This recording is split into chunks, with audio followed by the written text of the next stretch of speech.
तो last class में हमने ये वाला क्वेश्चन डिस्कस कर लिया था, मैं अब कंप्लीट ही कर लिया था एक तरीके से। और मैंने ये वाला क्वेश्चन करने के लिए आपको बोला था, अशोक भास्कर चमन वाला क्वेश्चन है ये। एंड ये क्वेश्चन नंबर शायद चेंज होगा, देखो तुम्हारी बुक में क्या क्वेश्चन नंबर 33 है ना। हाँ ठीक है, एक एक्स्ट्रा चल रहा है हमारे पास में। एंड देन ये 34 क्वेश्चन है बुक के अकॉर्डिंग, चिंतन आयुष एंड सुधा वाला क्वेश्चन है। इस क्वेश्चन में भी ऐसा कुछ नहीं है कि जो डिफरेंट है, ये क्वेश्चन भी आप खुद से कर सकते हो। मतलब क्वेश्चन आपने ट्राई करना, अगर नहीं आएगा तो मेरे से डिस्कस करना, नहीं तो ऐसे कितने क्वेश्चन करते रहेंगे। और सारे क्वेश्चन करने से कोई मतलब भी नहीं बनता, आप दो चार क्वेश्चन कर लो उसके जैसे क्वेश्चन है, तो सारे क्वेश्चन लगभग लगभग सिमिलर हैं, तो उनको बेकार में टाइम वेस्ट करने वाली बात है। चलिए फिर भी मैं एक क्वेश्चन और करा देता हूँ भाई। कौन सा क्वेश्चन करवा दूँ? ये 36 क्वेश्चन में ऐसा कुछ है नहीं जिसके लिए मुझे कराना चाहिए। बस इसका एक पॉइंट डिस्कस कर लेता हूँ मैं, थोड़ा बहुत बच्चों को लगता है इस पॉइंट पे। कहता है point number E, there is a liability of rupees 2000। 2000 rupees की एक लाइबिलिटी है for the payment of outstanding, यानी आउटस्टैंडिंग सैलरी है हमारी 2000। This liability was not provided in the balance sheet but the same is to be recorded now. और ये liabilities हमारी books of account में रिकॉर्ड अगर नहीं है तो क्या करेंगे, हमें इसको रिकॉर्ड करना पड़ेगा। बैलेंस शीट की लाइबिलिटी साइड में आ जाएगी और रीवैल्यूएशन की क्रेडिट साइड में, सॉरी, रीवैल्यूएशन की डेबिट साइड में आएगी और लाइबिलिटीज की क्रेडिट साइड में लिख देंगे हम उसको। क्योंकि 2000 रुपीज की एक लाइबिलिटी थी, आउटस्टैंडिंग सैलरी जो हमें पे करनी थी और हमने पे नहीं की है। और जो भी बी को अमाउंट पे करनी होगी उसे ट्रांसफर कर देंगे उसके लोन अकाउंट में। कैपिटल अकाउंट बनाओ, balance sorry revaluation capital and balance sheet आपको बनानी है। इसको से इतना ज्यादा कुछ है नहीं कि जिसके लिए परेशान होने वाली कंडीशन हो। चलिए फिर मैं एक क्वेश्चन ये वाला करवा देता हूँ, हालांकि क्वेश्चन ये भी मेरा कराने लायक नहीं है। 37, इसके बाद शायद एडजस्टमेंट ऑफ कैपिटल स्टार्ट हो जाएगी। ठीक है, एक क्वेश्चन आज करा देता हूँ, देन फिर हम करेंगे एडजस्टमेंट ऑफ कैपिटल। क्या है बेटा क्वेश्चन, देखो जरा रीड करना शुरू कर दो, मैं तब तक फॉर्मेट रेडी कर लेता हूँ। इसमें इसमें अच्छा जनरल एंट्री पास करने के लिए बोल रहा है, नहीं नहीं अकाउंट भी बोला, prepaid revaluation account, capital account and balance sheet. एक छोटा सा रिवर्स अकाउंट बनेगा, बहुत ज्यादा बड़ा नहीं बनेगा। एंड फिर कैपिटल अकाउंट,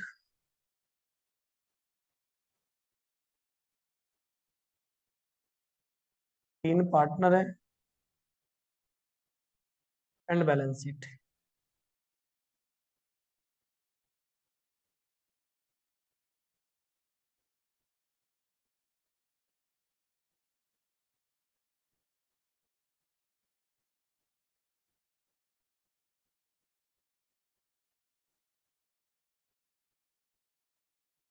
देखिए जरा फर्स्ट पॉइंट पढ़ते हैं क्या कहता है।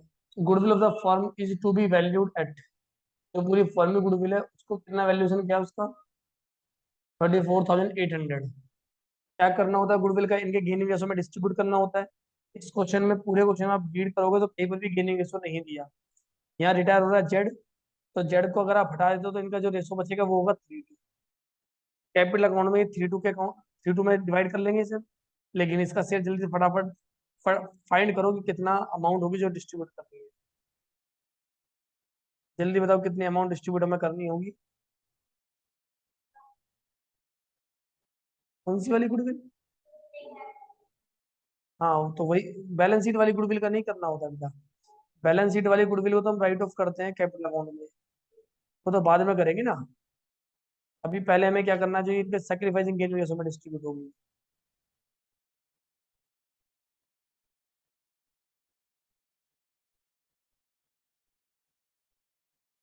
34,800 है, इसका शेयर होगा 1/6। 1/6 करो, उसका कितना आएगा क्या, goodwill of the firm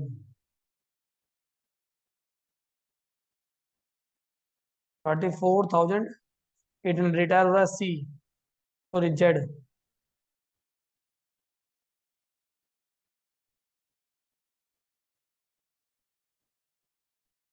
bracket खोल देना, दूसरों को मार्क कर। 34,800 इंटू 1/6 करो कितना आ रहा है, 1/6 करेंगे तो ये बेटा तुमने नहीं किया, कर रही हो। चलिए 5800 आएगा। 5800 रुपीज की गुडविल है, जो कि दोनों पार्टनर्स को किस में डिवाइड करेंगे बच्चे, 3:2 में। 34,800 गुडविल है और इसको डिस्ट्रीब्यूट करेंगे 3:2 में। अगर आप 3:2 का रेशो निकालते हैं कितना आ रहा है, 35:20 ऐसा कुछ आएगा, देखो जरा। 35 समथिंग था इतना जो मुझे याद है। 5800 को आप 3:2 में डिवाइड करेंगे तो ये आएगा 3480 एंड 3480 एंड 2320। 3:2 में डिवाइड कर लिया हमने। ये बात क्लियर होगी कि नहीं होगी। मैंने क्या किया, देखो बेटा पूरी फर्म में ग्रुप 34,800। जो पार्टनर रिटायर हो रहा है उसका शेयर कितना है, 1/6। 1/6 क्या कितना आ गया, 5800।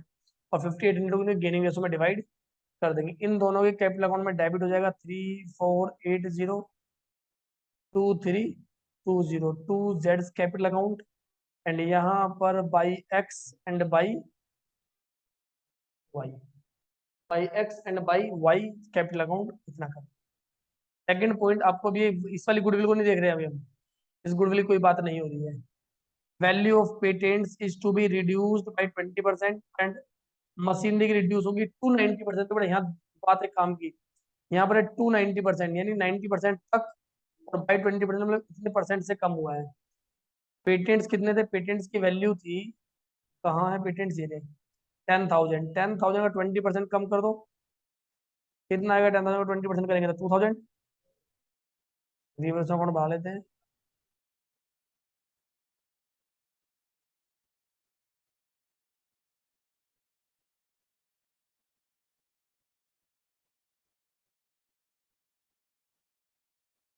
इसको 2,000 रुपीज का रिवर्स अकाउंट डेबिट हो जाएगा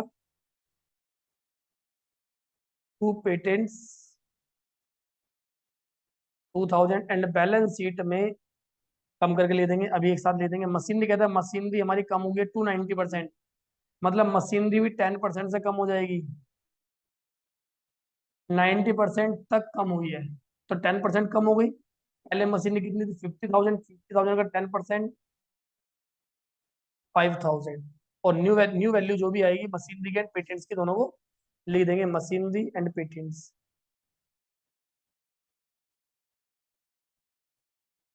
मशीनरी की न्यू वैल्यू आ जाएगी 45,000 एंड पेटेंट्स की वैल्यू कितनी कम हो गई थी, 10% ना, नहीं मैंने गलत लिख दिया है।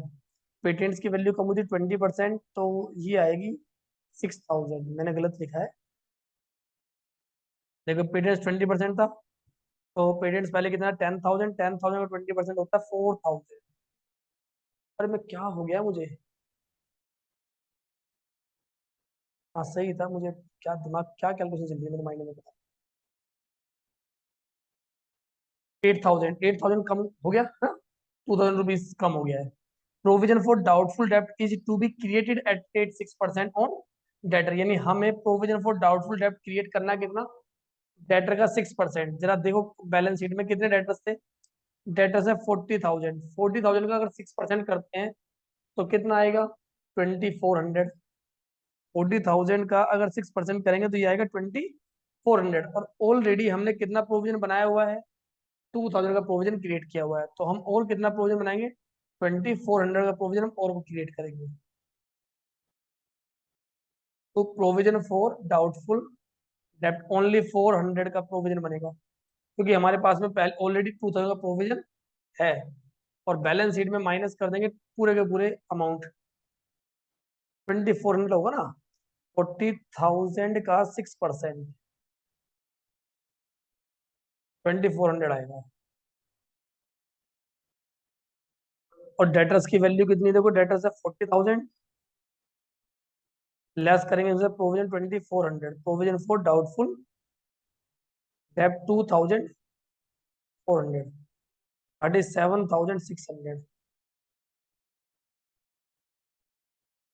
कितनी बात क्लियर हो गई। नेक्स्ट पॉइंट कहता है यहाँ पर जो इन्वेस्टमेंट है, Z took over investment, Z ने इन्वेस्टमेंट ले लिया है एट मार्केट वैल्यू। देखो जरा मार्केट वैल्यू कितनी है, कम है या ज्यादा है। देखिए इन्वेस्टमेंट की बुक वैल्यू 15,000 है और मार्केट वैल्यू 17,600। तो पहले तो हम एक्स के कैपिटल अकाउंट में डेबिट करेंगे टू इन्वेस्टमेंट, क्योंकि एक्स ने सॉरी जेड के अकाउंट में टू इन्वेस्टमेंट, जेड ने टेक ओवर किया 17,600 रुपीज का इन्वेस्टमेंट। 17,600 का इन्वेस्टमेंट टेक ओवर किया है और इन्वेस्टमेंट की book market value, sorry book value थी 15, मार्केट वैल्यू कितनी थी 17,600। कितना फायदा हो गया फर्म को, 2,600 का फायदा हो जाएगा फर्म को। फर्म को फायदा कितना हो गया, 2,600 रुपीज का फायदा। कैसे हुआ, क्योंकि जो 15,000 का इन्वेस्टमेंट था उसको कोई पार्टनर 17,600 में ले रहा है, तो वो फायदा ही है। कितना फायदा हो गया फर्म को, 2,600। इतनी बात क्लियर हो गई। आगे कहता है भाई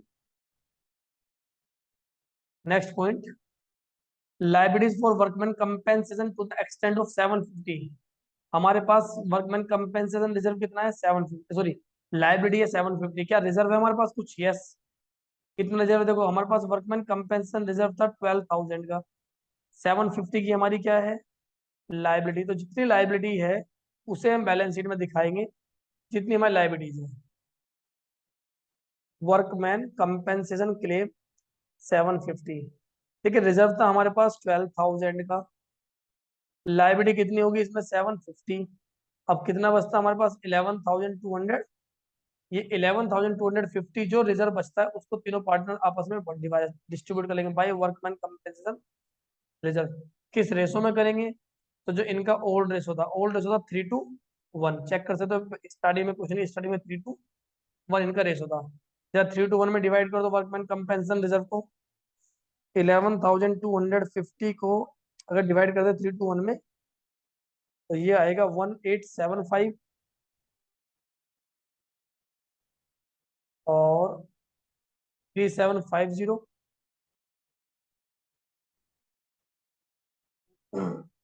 और इसका आएगा 5625। इतनी बात क्लियर होगी। वर्कमैन का जितनी लाइबिलिटी जितना क्लेम है उसको बैलेंस शीट में रख लेंगे, बाकी को आपस में पार्टनर डिस्ट्रीब्यूट कर लेंगे। इसके बाद आ गया था लाइबिलिटीज ऑफ 4,000, 4,000 रुपए की लाइबिलिटी है जो क्रेडिटर्स में कहा है इंक्लूडेड है, is not to be paid. इसकी पेमेंट हमें नहीं करनी। क्रेडिटर्स पहले कितने थे, देख क्रेडिटर्स थे हमारे पास पहले 21,000 के, और अब हमें क्या हो गया है, एक 4,000 की लाइबिलिटीज हमें पे नहीं करनी है। तो ये तो फर्म को क्या हो गया बेटा, फायदा हो गया। फर्म को फायदा हो गया बाई क्रेडिटर्स।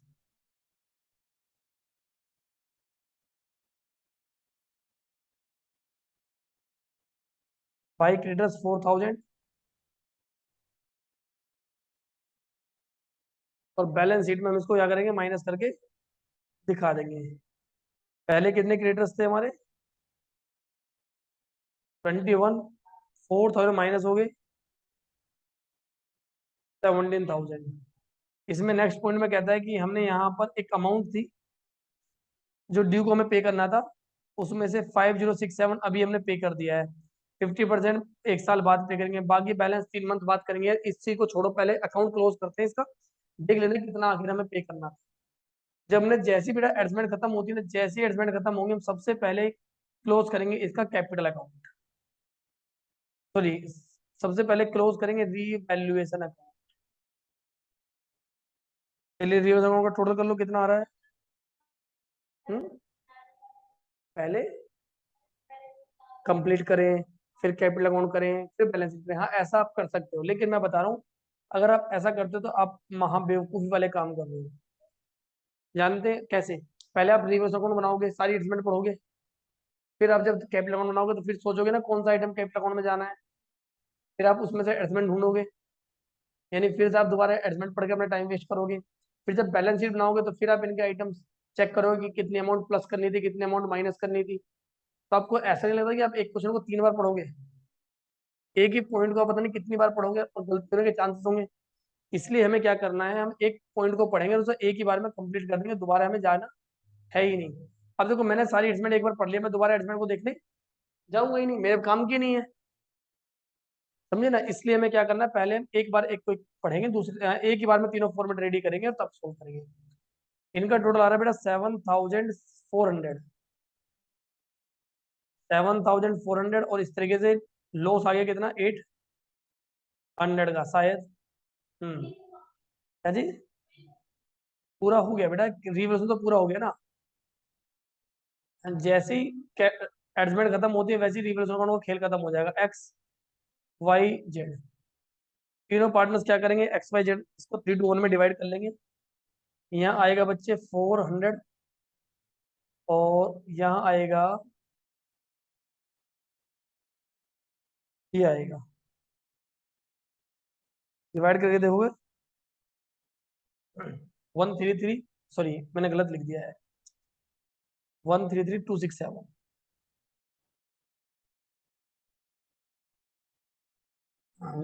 और ये जो भी लॉस होगा ये टू रिवैल्यूएशन अकाउंट 400, 267 एंड 130। अब जब हम रिवर्स अकाउंट क्लोज कर लेंगे तो हम अगला नंबर आएगा कैपिटल अकाउंट का। जब कैपिटल अकाउंट बनाने चलेंगे तो इस क्वेश्चन को आपको चेक करना है, यानी पुरानी बैलेंस शीट को देखना है कि क्या कोई बैलेंस शीट में ऐसा आइटम तो नहीं जो कैपिटल अकाउंट में ट्रांसफर होता है। वो कौन कौन से आइटम है जो कैपिटल अकाउंट में ट्रांसफर होते हैं। लायबिलिटी साइड की बात करें पहले हम, workman compensation reserve, general reserve, P&L, investment fluctuation reserve. Asset side की बात करें तो एसेट साइड में आपको मिलेगी एग्जिस्टिंग गुडविल, P&L का डेबिट बैलेंस, और एडवर्टीजमेंट सस्पेंस। आपको हर क्वेश्चन में 7 आइटम चेक करने की, क्या पुरानी बैलेंस शीट में इनमें से तो कुछ नहीं दिया हुआ। देखो क्रेडिटर्स नहीं, वर्कमैन कंपेंसेशन रिजर्व हम ऑलरेडी डिस्ट्रीब्यूट कर चुके हैं क्योंकि इसकी एस्टिमेट थी। इन्वेस्टमेंट फ्लक्चुएशन रिजर्व कितना है, 6,000, इसको भी डिस्ट्रीब्यूट करेंगे तीनों partner by investment fluctuation reserve. किस रेशो में, 3 to 1, 3,000, 2,000, 1,000। के बाद रिजर्व, अच्छा ये था investment fluctuation reserve. Asset side में देखो जरा, एसेट साइड में गुडविल दे रखी है, एडवर्टाइजमेंट सस्पेंस।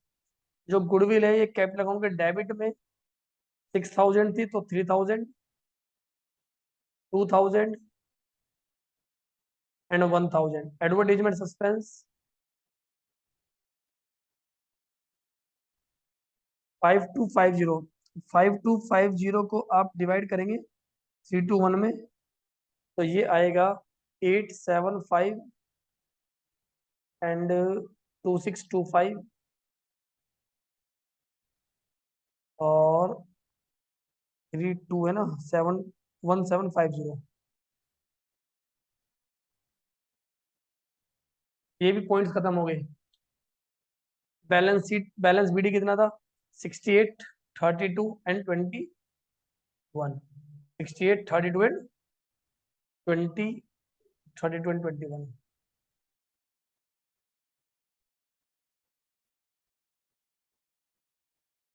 68,000, 32,000 एंड 21,000, ये इनका बैलेंस ब्रोथ डाउन हो गया है। रिवर्स अकाउंट का बैलेंस ट्रांसफर कर दिया हमने, कैप पुराने ओल्ड बैलेंस शीट से आइटम सारे ट्रांसफर कर दिए। इससे क्लोज करने का नंबर आ जाएगा। इसे क्लोज करने के लिए क्या करेंगे, पहले हम जेड का अकाउंट देखेंगे बेटा। जेड के टोटल करो जरा, सबका टोटल करो, जेड का कितना बनता है। अगर जेड का टोटल करेंगे तो 21,000 एंड 34802320। मैंने कुछ गलत लिख दिया शायद, मैंने कुछ गलत बोला होगा, बट कोई नहीं, टोटल मैं सही करूंगा, मुझे याद है। इनका टोटल आएगा भाई 29,29675, और 29,675 में से माइनस कर देंगे ये सारे आइटम्स, सब माइनस करो, तीनों के चारों आइटम्स। 17,600, 133 एंड 1,875 सब कुछ माइनस करने के बाद बेटा आएगा बैलेंस हमारा 1067। इनको डिफरेंस इनका माइनस करें तो कितना आ रहा, सब टोटल ये आ रहा 1067। सॉरी मैंने गलत बोल दिया है, 1067। अब जरा क्वेश्चन की लास्ट लाइन पढ़ो, लास्ट लाइन। अब से लास्ट लाइन पढ़नी है आपको। क्या बोला है इसने कि अभी हम उसे कितना पे कर रहे हैं, 5067 amount due to Z to be paid as follows. 5067 अभी के अभी। तो जो पैसा आप अभी पे कर रहे हो, जो पैसा अभी पे कर रहे हो वो टू बैंक अकाउंट अभी पे कर दो। 5067 देखिए 10067 आया था, इसमें से 5067 पे कर दिया तो रिमेनिंग कितना रहता है, 5000 बचेगा। कहता है बच्चे जो रिमेनिंग है 50% ऑफ द रिमेनिंग, मतलब 5000 का 50% कितना होगा, 2500 को हम पे करेंगे विद इन 1 ईयर। तो यही हो जाएगा इसके लोन अकाउंट में ट्रांसफर टू जेड्स लोन अकाउंट।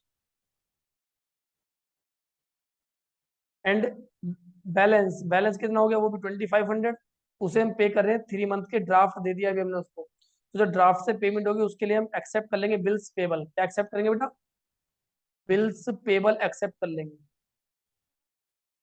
बस अब क्या है देखो, बिल्स पेबल को बैलेंस शीट की लाइबिलिटीज में लिख दो, जो जेड का लोन है उसे भी बैलेंस शीट की लाइबिलिटी साइड में लिख दो। 2500, 2500 और जो आपने पे किया है इसे बैंक में से माइनस कर देना, इसको बैंक में से माइनस कर देंगे। चलिए मार्क करके रख लेते हैं कि हमने इसको इसमें से पे करना है, अभी बाद में जब बैलेंस शीट बनाएंगे तब देखेंगे। इतना ही नहीं, अब जरा बाकी पार्टनर की कैपिटल अकाउंट क्लोज करते हैं। बाकी सबका वैसे क्लोज करेंगे जैसे क्लोज करते हुए आ रहे हैं, करो। 68 का टोटल आएगा 68,000 और 538 76,625। ये 3000 है, 76,625। और इसका टोटल आएगा 37,750। और इसमें सब में से माइनस कर दो बेटा जरा, इनका बैलेंस कितना आ रहा है, बैलेंस शीट। दिमाग लगाओ जल्दी से।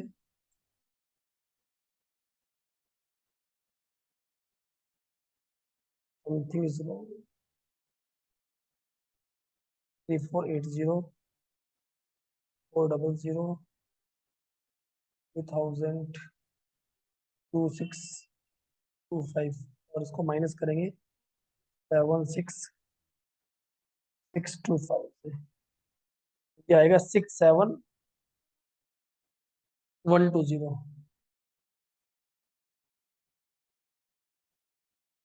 और इसका आएगा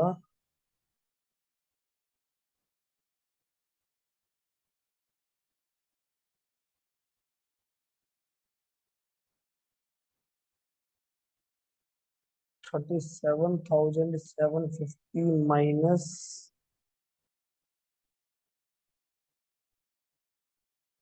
31,413।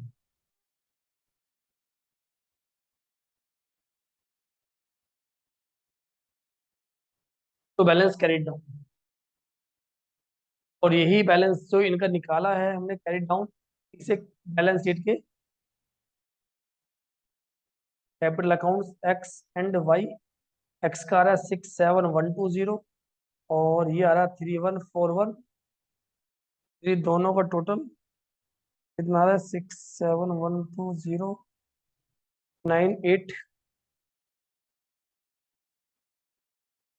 98533। अब जो बैलेंस शीट बचती है बेटा, जरा बैलेंस शीट के जो जो आइटम्स है जिनका कुछ नहीं हुआ है उनको ऐसी कॉपी कर दो।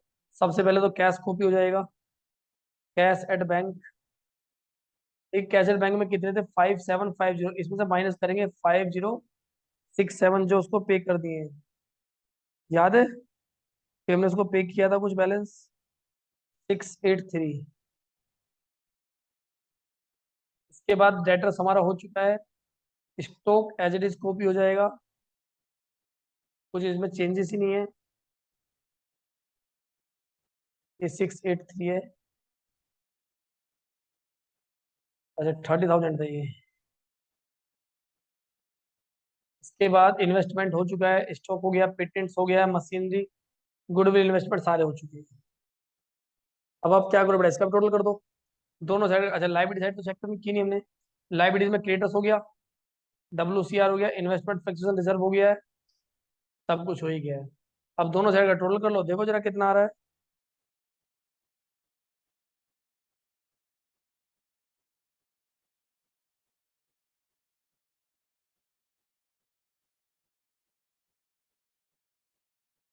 कितना हो रहा है, 45 एंड 8 53। 53 में 36,000, 37,000 ऐड करेंगे, 90, 90 एंड 36, 40,683। तो ये आया 1,21,283, और यही शायद आएगा, और शायद के ही आना चाहिए। अगर हमने सही किया, गलत गलत किया तो फिर कुछ भी आ जाए, फिर तो कुछ कह ही नहीं सकते हम।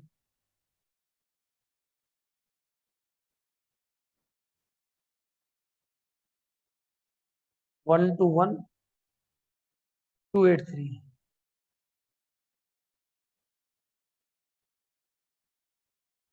ये देखो बैलेंस शीट।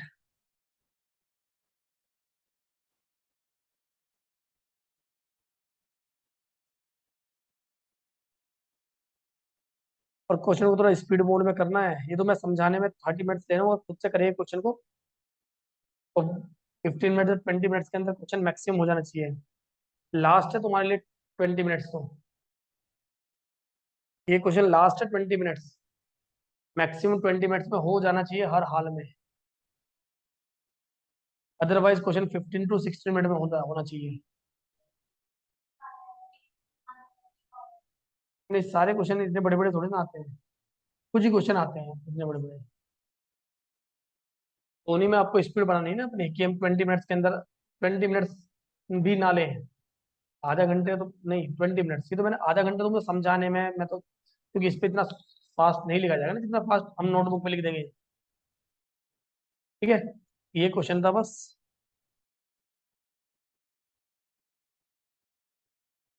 वैसे मुझे आज की क्लास यहीं पर ओवर करनी पड़ेगी, एंड नेक्स्ट क्लास में अब हम करेंगे इसकी एडजस्टमेंट ऑफ कैपिटल।